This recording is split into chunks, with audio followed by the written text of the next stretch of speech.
예, 오늘 금요일이죠. 예, 시국이 어수선합니다. 그리고 나라 안팎에 여러 가지 뭐 시끄러운 얘기도 많았습니다만 금요 초대석 진행하겠습니다. 건축가이자 문화재수리 기술자 그리고 사진작가. 자, 최우성 전 한국불교사진협회 회장이신데요. 한국의 108산사를 렌즈에 담은 사진으로 본 한국의 108산사. 2018년에 나온 걸로 알고 있고요. 이번에 또 두 번째 책이 나왔습니다. 출판기념회는 그저께 9일에 했습니다. 오늘 직접 전 회장님을 모시겠습니다. 안녕하십니까? 안녕하십니까? 예. 상당히 젊어 보이십니다. 아, 나이가 많이 먹었습니다. 이제 곧 70이 됩니다. 아, 그러세요? 예. 윤 전 대통령보다는 많으시군요. 아, 예, 예. 이번에 한국의 108산사 제2권입니다. 사진으로 본 한국의 108산사. 이 책을 제가 갖고 있는데 두 번째 책이에요. 첫 번째가 아니고 7년 만에 나왔다는 얘기인데 말이죠. 예. 그러니까 1권 책은 빨간색이 아니었어요. 제가 기억하기로. 예, 그 색깔 회별로 각 다르게 하려고. 아, 색깔 다르게 합니까? 예. 이번에는 빨간색 한 이유가 있습니까? 예. 특별히. 그걸 생각게 예. 다르게 하는데 어떤 기준을 할까 생각하다가 봄, 여름, 가을, 겨울 이런 식으로 생각했을 때 여름이 빨간색이니까 두 번째 여름을 해서 빨간색을. 요즘은 뭐 빨간색이면 저쪽 땅이냐, 파란색이면 이쪽 땅. 그런 얘기 하는 너무 아무리 좀 그렇다 치더라도 어쨌든 1권에서는 설악산 봉정암, 간호람, 백담사 이런 걸 이제 만날 수가 있었는데요. 이번 그 2권에는 어떤 사찰들이 주로 있습니까? 2권에서도 예. 저는 그 4권을 정할 때 그 우리 불법성을 기준으로 해서 두 번째로 해서 해인사를 두 번째로 넣었어요. 세 번째는 이제 예. 송광사를 넣을 예정이고 첫 번째는 법보종찰 통도사를 처음 넣고 꽤 알려진 사찰이 주로 많이 나오네요. 108개 산사하게 되면은 아마 여러분들이 많이 들어봤던 절들이 대부분 들어갈 거고요. 예. 그 외에도 우리나라에서 108개를 고른다는 거는 그렇게 그 쉬운 일은 아니지만 제 나름대로 많은 절들을 다녀보고 예. 그중에서 108개를 고르고 있는데 아직 108개가 정해진 건 아니고 이제 54개 절은 이제 책이 나왔으니까 정해져 있고 그 나머지들은 줄이고 있습니다. 그래서 제가 다녀본 절들을 모두 따지게 되면 한 700여 구 정도 될 걸로 훨씬 넘네요. 그 중에서 108개를 고르기 위해서 실제 다녀보고 이 절 정도는 우리 국민이면 꼭 가볼 만한 절이다 하는 걸 택하고 있습니다. 예. 그러니까 그것이 이제 뭐 많이 알려진 사찰도 있을 수 있고 예. 숨은 사찰 비슷하게 해서 그 개중에는 그런 것도 나옵니다. 있겠어요. 예. 이건 이제 뭐 이런 얘기예요. 자식 중에 누가 제일 뭐 애착이 가느냐 이런 질문 같은데 이거는 사찰들 가운데 가장 애착이 가거나 기억에 남는 사찰. 그죠? 귀하지 않은 게 있겠습니까? 그렇죠. 그렇기 때문에 어느 절이든 다 귀한 거지. 여기 작으니까 안 귀하고 큰 절이니까 더 귀하다. 그렇게는 볼 수 없겠지만은 제가 고른 거는 우리 역사 성인도 있으면서 또 문화재적인 가치도 있고 또 자연 환경과 잘 어울리는 절들 그런 절들을 주로 했습니다. 알겠습니다. 이게 좀 뭐 규모가 크다고 무조건 뭐 기억에 남는 것도 아니고 그죠? 이게 뭔가 이게 와닿는 사찰이 있어요, 그죠? 예, 알겠습니다. 이번에 출판 기념회를 하셨는데 말이죠. 9일에 하셨죠? 9일에 하셨는데 뭐 찾아오신 분들의 반응이 어땠습니까? 뭐 다들 좋아하시죠? 그렇죠. 제가 처음에 계획했을 때는 그동안 찍은 게 많이 있어가지고 한 5년이면 108개 다 찍을 수 있겠다 그런 생각을 했었는데 그때도 뭐 두 권 정도는 충분히 나올 수 있는 양이 있었지만은 더 이제 보완을 하는 걸 한 5년만 더 하면 충분히 나올 수 있을 거라고 생각했는데 갑자기 이제 코로나가 터지지 않습니까? 2019년 코로나 터져가지고 한 3년 동안 거의 사진을 못 찍었어요. 개별적으로는 다녔지만 이제 단체적으로 못 찍고 또 절에 가더라도 너무 조심성 있고 그래서 많이 못 다니게 됐습니다. 그래서 시간이 늘어진 겁니다. 그래서 7년 만에 나온 거군요. 두 번째 책이. 그렇게까지 걸릴 게 아니었는데. 그죠? 근데 우리 회장님께서 답살다리면서 이게 안타까운 마음이 많이 들었다고 하셨는데 그러니까 이게 그러면은 예전의 모습에서 좀 이렇게 많이 바뀌고 있나요? 지금 우리가 이제 절에 가게 되면은 대부분 절들이 배영전도 대부분 단층이지 않습니까? 중층으로 2층으로 되어 있는 절들이 충청도에 몇 개가 있고 전라남도에 몇 개가 있는데 그 외에 대부분은 다 단층으로 되어 있어서 모든 그 불자들이 저러면 단청이 당연한 거고 2층이 좀 이상하다 이렇게 생각하시는 그렇죠. 분들이 많이 있을 거예요. 그런데 우리 불교가 융성했던 고려 이전에는 진짜 좋은 절들은 다 중층이었습니다. 중층이라고 하죠. 네, 중층. 1층이 아니고 1층과 2층이 통해져 예. 있는. 그러니까 쉽게 얘기하면 우리가 궁궐에 조선 궁궐의 그 근정전에 근정전이 5칸으로 된 2층처럼 보이는데 그 내부가 터져 있거든요. 거기 가운데 부처님을 모신 거죠.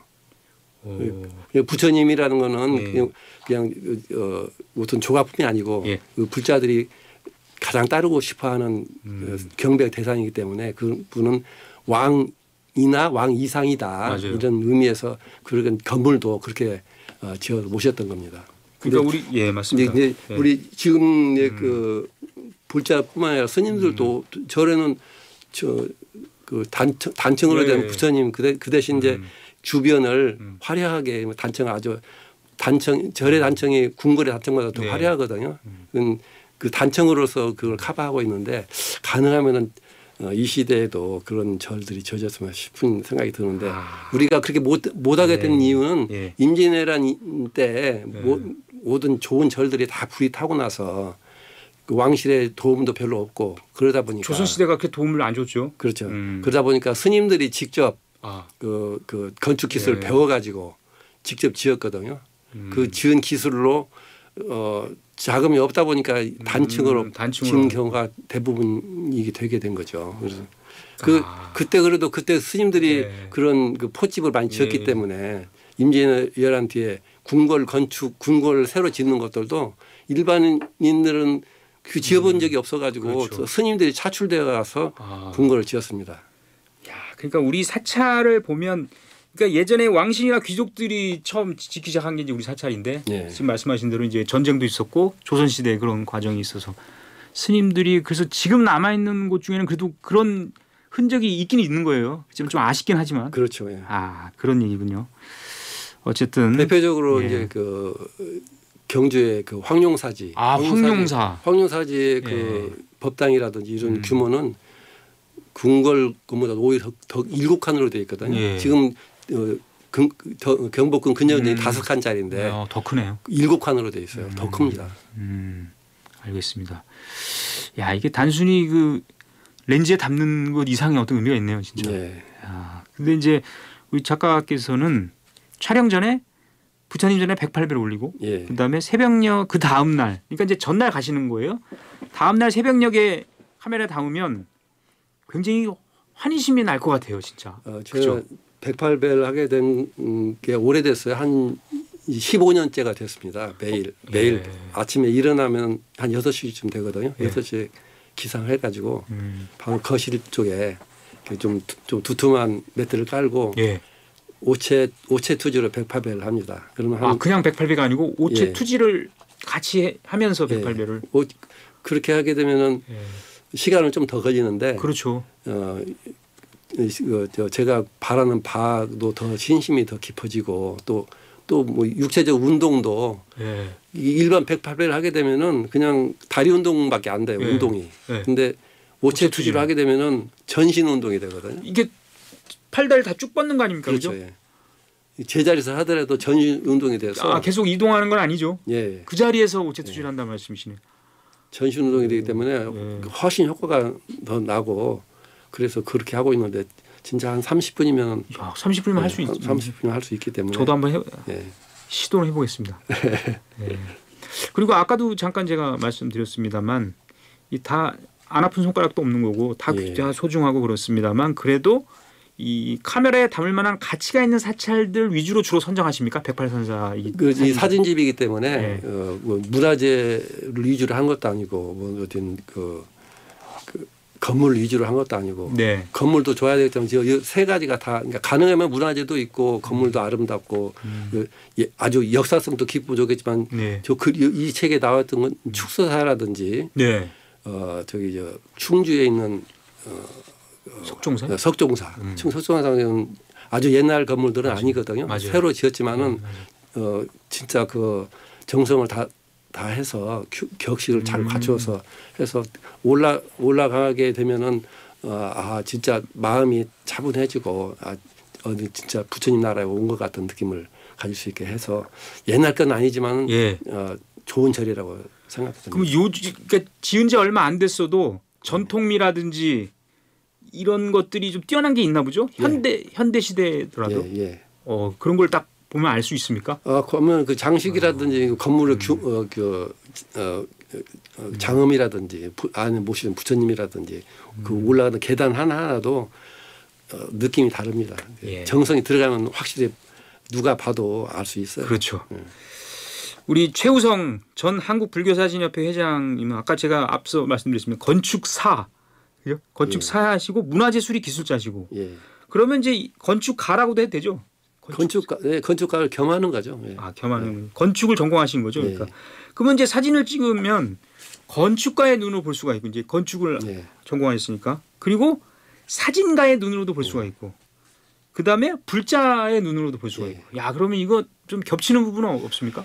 그 세 개를 다 해야지 사실 108산사를 낼 수 있다고 생각이 되거든요. 이제 일반 건축하는 사람들이 봤을 때는 이게 건축에는 구조, 기능, 미라고 해서 건물이라는 거는 구조적으로 안전해야 되고 기능적으로 사용하기 좋아야 되고 또 아름다워야 되고 이게 이제 기본 건축의 기본이거든요. 그렇죠. 일반 문화재를 하는 사람들은 이게 이 역사성이 얼마나 되나 그 누가 또 지었나 이런 것이 중요하지 않습니까? 같은 건물이라 하더라도 어떤 유명한 사람 지었으면 더 돋보이게 되는 거고. 그때 이제 불자 입장을 봤을 때는 안에 모셔져 있는 부처님의 모습 속에서 또 찾고 있지 않습니까? 그래서 그렇게 하는데 이 사진가를 눈으로 본다는 거는 같은 대상이라 하더라도 이게 사진 찍는 사람의 그 사람의 마음과 그 사람의 그 노력에 따라서 이게 앉아서 보는 거하고 서서 보는 거하고 막 엎드려서 보는 거하고 또 뭐 사다리를 놓고 보는 거하고 다 각이 다르기 때문에 그걸 발품을 많이 팔아야 돼요. 그 전경을 찍으라 그러면 그 바로 옆에서만 찍는 게 아니라 제가 산 위에 올라가서도 봐야 되고 그래야지 나름대로 더 좋은 게 나오고 또 시간과 계절과 이게 다 다르기 때문에 좋은 사진 하나를 걸진다는 거는 발품을 많이 팔아야 돼요. 그렇죠. 아마추어가 아니네요. 제가 여기 넣었던 108산사에 들어갔던 사진 한 장을 비율로 보자면은 한 150장 중에서 한 장 정도 들어간 거라고. 겨우 한 장 건지는군요. 150장 중에. 평균으로 150에서 200장. 나머지는 다 어디 이제 창고 속에 들어 있죠. 그렇군요. 사실은 이제 이 질문을 가장 먼저 했어야 되는데 왜 이 108개 사찰을 이게 엄선해 가지고 사진집을 내겠다 이렇게 원력을 세운 이유가 있을 것 같아요. 특별히. 오랫동안 제가 카메라를 잡은 거는 제가 20대 초반부터 했으니까 80년대 초반에 시작을 했는데 그때는 이제 필름 카메라로 했었지 않습니까? 그래서 그때는 돈이 많이 들었어요. 그래서 필요한 사진은 계속 찍기는 했었지만 많이는 못 찍었었는데 우리가 이제 디지털 시대가 돼가지고 그 2008년부터 이제 디지털 사진 찍기 시작했는데 그때부터 찍어서 제가 이제 60세가 된 때가 2017년이었어요. 그러시군요. 2017년 때쯤 돼가지고 개별적으로 전시회는 한 번 하긴 했었지만 많이 안 했었는데 우리 아내가 그동안 그래도 60세가 됐으니까 뭘 좀 이룬 걸 내놔야 되지 않느냐. 환갑기념으로. 그래서 곰곰이 생각해 보니까 제가 그래도 가장 많이 했던 거는 사진을 많이 찍었기 때문에 집치는 것도 많이 하셨죠. 이거를 지금 당장 108개 다는 못하더라도 이거를 108개로 하면 좋겠다 하는 생각이 들어서 그렇게 해서 한 권으로 낸다는 건 너무 그 사진으로 보여줄 게 별로 없어서 108개를 한 권으로 낸다면 그 한 400페이지 해본들 한 두어 장씩밖에 안 들어가서 안 되겠더라고요. 그래서 이거를 4권으로 내면은 좋은 자료도 되고 기념도 될 수 있겠다 생각해서 108개를 좋은 판단하시네. 시작한 겁니다. 그동안 많은 사람들이 사진도 많이 찍었지만 그걸 하신 분이 안 계시더라고요. 그래서 제가 출발한 거죠. 그리고 이제 디테일한 부분을 들어가면 우리 작가께서는 이제 사찰에 있는 그 전각, 그다음에 기와, 석탑, 단청 여러 가지 있지 않습니까? 그걸 다 일일이 이제 어느 한 초점을 맞춰서 그걸 또 정밀하게 또 이렇게 렌즈에 담으신 건가요? 이제 우리 절 사진이기 때문에 그 부처님 모셔져 있는 전각을 위주로 해서 전각 내외부를 찍는데 일단 이 사각의 틀 안으로서 넣어야 되기 때문에 예. 넣어서 각도를 많이 맞춰보고 이게 누가 봐도 이 보기에 좋다. 보기에 좋지 않은 사진이라는 건 별 의미가 없지 않습니까? 특히나 이게 절 사진인데 예. 무슨 뭐 예술 사진이라고 가지고 막 왜곡시키고 그런 건 아니고 있는 그대로 모습을 좋게 보이고 우리 불자들이 찾아가고 싶게 만들기 하고 싶은 마음이 들어서 그렇게 다양하게 찍었습니다. 예. 전각 위주로. 근데 이제 사진 그 몇 장으로 이 사찰의 진수라든지 어떤 역사성과 문화적 가치를 한눈에 파악하기는 좀 어렵지 않을까 이런 얘기가 있어요. 예, 그건 보는 사람에 따라 다르기 때문에 예. 저는 이제 제 나름대로 해서 방문했던 절 중에 좋은 절들 우리 또 이게 불자들도 볼 뿐만 아니라 우리 많은 탐방객들 또 외국인도 요즘 많이 오는데 외국인들도 제 사진 보고 이 사진이 좋다 이걸 좀 더 완성해 가지고 좀 해외에도 좀 해봐라 그런 분들도 계시고 그러더라고요. 그래서 예, 우리 저 작가께서는 대학에서 이제 전통 건축을 공부하셨잖아요. 예. 그러면서 우리나라 사찰에 대해서 이제 깊은 애정을 갖게 되셨다 그 얘기죠? 그렇죠. 예. 그게 가장 계기가 됐군요. 예. 예. 그러니까 사찰의 발자취를 카메라라도 담지 않으면 이거를 그냥 묻힐까봐 걱정이 된다고 이런 얘기죠. 뭐 제가 좋아서 하는 거죠. 뭐 이게 그냥 일반 등산하는 것보다는 좋은 산에 가면은 좋은 절이 있고 좋은 절이 가게 되면 부처님도 계시고 또 여러 역사성이 있지 않습니까? 예. 아주 옛날처럼 아까 말씀드린 것처럼 고려시대 이전처럼 막 그렇게 어마어마한 건 아니라 하더라도 또 그 스님들과 그 부자들의 힘을 합쳐가지고 이렇게 해놓은 게 현재의 우리나라 절들이기 때문에 그것도 다 하나하나가 부처님 세계라고 보고 어딜 가게 되면 꼭 저를 들려서 그 사진을 담고 있죠. 예. 한창 때는 1년에 한 4, 5만 장까지 찍으셨는데 지금은 이제 지금도 그 정도 찍고 있습니다. 그래요? 네. 지금 예전 같지 않을 수 있지 않았습니까? 연로에서. 네. 저도 언뜻 그 이제 내일 모레 70이 된다고 네. 말씀드렸는데 네. 지금도 그 하루 종일 운전해도 아직 그 필요한 거는 별로 느끼지 않고 있어요. 건강 좋으시네. 네.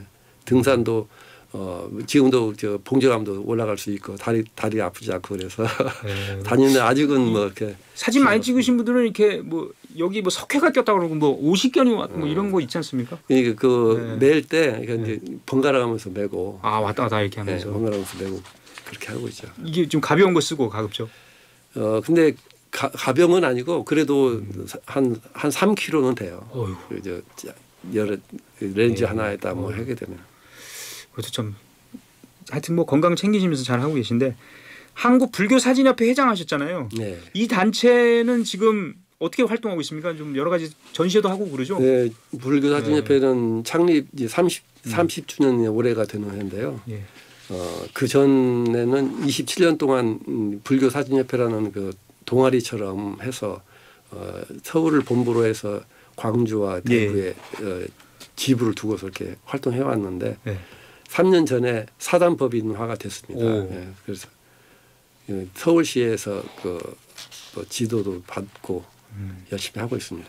사단법인된 건 좋은 일이네요. 예. 활동에 더 공식적으로는 아무래도 그렇죠. 공식적으로 인정받을 수 있어서 그렇고 불교 행사라든지 우리 이번에도 이게 부처님 오신 날 봉축 행사할 때도 저희가 이제 봉사를 하고 좋은 사진을 해서 또 넘겨드리기도 하고. 종단에. 예. 자, 사진으로 본 한국의 108산사 2권이 나왔는데요. 따끈따끈한 2권이 나왔는데 세 번째 책 준비도 바로 하고 계십니까? 예. 자료는 다 모아놓고 이제. 부족한 부분들은 채워야죠. 아직도 몇 분 채워야 돼서 한 2년 안은 되지 않을까 싶습니다. 2년 안에. 예. 이게 두 번째 책이 7년 걸렸지만 그건 이제 코로나 같은 이유가 있었고. 그리고 우리 선생님께서 사찰의 그 산신각이라든지 삼성각 이런 게 있지 않습니까? 이제 토속 민간 신앙이 이제 연결되는 건데 이걸 따로 전시하고 싶은 생각이 있으세요? 전시할 생각도 있었는데 가만히 생각해 보니까 전시해서 한번 보고 그 처분하는 것보다는 그것도 가능하면 책으로 내는 게 좋지 않을까 그런 생각이 들어서 그거는 이제 108산사를 다 하고 난 뒤에 당장은 아니군요. 그리고 이제 많이 가보셨습니다만 꼭 가야 되겠다. 라든지 이런 좀 생각하고 있는 사찰이 있습니까? 봉정암 같이. 우리나라에 있는 예. 절들은 그 높은 고지대에 있는 절들이 몇 개 있고 이제 아주 높은 데 있는데 암자라든지 이런 것들이 있는데 아직 못 가본 데는 거의 없는 것 같아요. 예. 이걸 108산사에 넣을 수 있을 정도의 좋은 사진들이 나온 절들이 들어가기 때문에 그 우리나라보다는 사실 한겨레가 살고 있는 북한 땅 거기도 우리 땅인데 거기 있는 절들 한 번도 못 가봐서 갈 수가 없죠. 가려면 이제 허가를 받아야 되는. 거기 몰래 가든가. 이거 다 하고 예. 나면 그렇게 할 수 있는 계기가 된다 그러면 북한에 가고 싶은 살짝 많은데요. 묘양산이나 이런 데. 한국의 예. 108산사 4권에다가 그 예. 한 권이라도 더 청하면 어떨까 그런 생각도 드는데 다섯 아직 번째 책은 북한의 108산사. 108까지는 아니더라도 108까지는 약간 아니더라도. 북한에 있는 절들을 좀 부록처럼이라도 넣어서 유점사 뭐. 예. 야, 하면 진짜 어떨까 싶은 생각이 듭니다. 알겠습니다. 꼭 이루어졌으면 좋겠습니다. 예. 네, 이 시간이 다 됐습니다. 오늘 예. 뭐 여기서 마쳐야 될 것 같은데 예. 지금까지 건축가이시고 문화재수리기술자시고 한국불교사진협회 회장을 하시고 사진으로 본 한국의 108산사 두 번째 책을 내신 최우성 전 회장님과 얘기 나눠봤습니다. 예, 오늘 대단히 고맙습니다. 감사합니다.